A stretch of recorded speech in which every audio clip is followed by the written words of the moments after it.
The birth of a baby, one of life's happiest moments.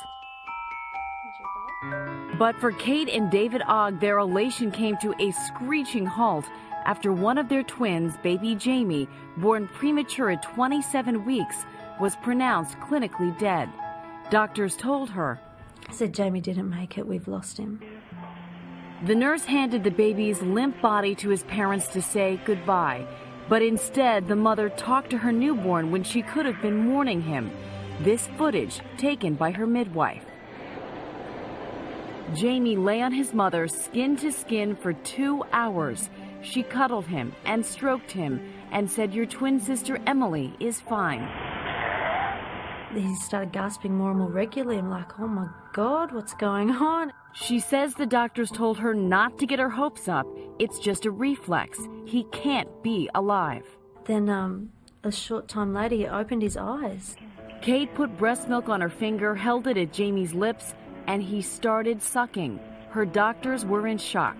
He just kept shaking his head and moving it around. I don't believe it. I don't believe it. A medical miracle. Baby Jamie came back to life before their eyes. Luckily, I've got a very smart, very strong wife who instinctively did what she did. If she hadn't have done that, I believe that Jamie probably wouldn't be here. It's inspiring for a lot of people.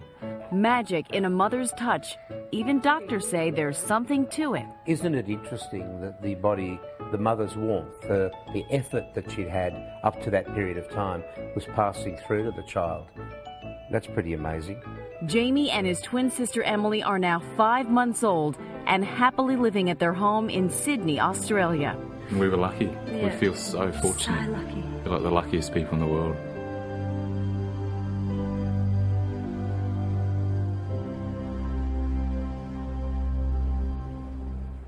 A mother's touch, specifically holding a premature baby to her skin, is referred to in Australia as kangaroo care.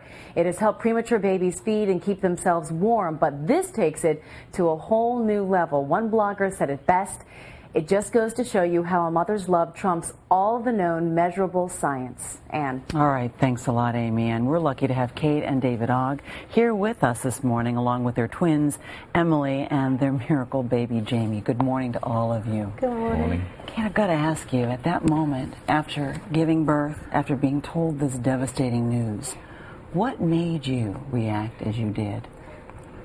I'd carried him inside me for only 6 months, not long enough.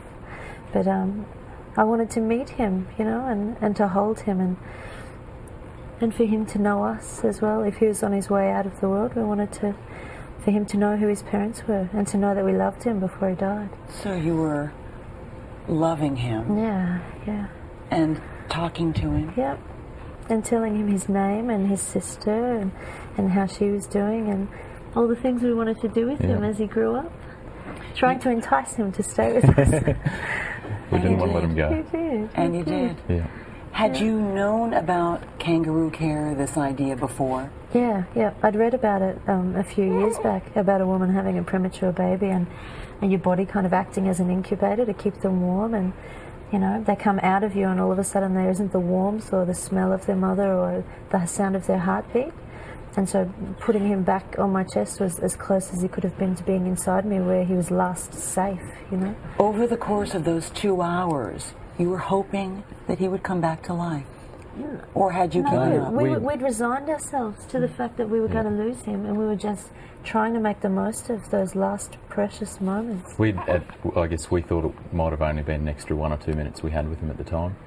It ended up extending to over 2 hours, which we're very fortunate. And then it's still going on. So we felt extremely lucky. You even, it looks like, took off your shirt, David. I did. Kate turned to me and said, "Rip your shirt off. Let's surround him with love and body heat," and that's what we did. We just wanted to give him as much warmth as we could. And feel us and smell us. You talked about in the tape hearing him start to gasp. The doctor said this is just a reaction. Yeah. This is not anything more than his body just sort of reacting. Yep. When he opened his eyes, what was the emotion? What was the thought that you had? I think half of us was saying, what if he actually makes it? If he does, this will just be a miracle. The other half is saying, no, he's been declared dead. This is it's purely reflex. And so then we thought, what a blessing, we get to see his eyes before he passes away. Yeah. And then they stayed open. Yeah, and he was lifting his head and he was grabbing my finger. Yeah. It was amazing. Yeah. And you have tears now just even thinking about it. Yeah. Because it was something that you never, at that moment, after 2 hours, thought would happen. Yeah. And you must have had to call the doctor in at that point? Yeah, well, he started making his first movements just 5 minutes after he'd been handed to us. But the movements were just getting stronger and stronger, and after 2 hours we thought, he's getting stronger, he's not dead. Eventually we fibbed to the doctor and said, because he wouldn't come back. We kept saying, he's doing things dead babies don't do, you might want to come and see this. And refused to believe that he was actually still alive. So David said, go and tell him we've come to terms with the baby's death, can he just come and explain it? And that made him come back. Well, they look beautiful, both of them, Emily and Jamie. Thank you so much, both of you, for sharing your story. I'm sure you've inspired a lot of people this morning. Thanks very much.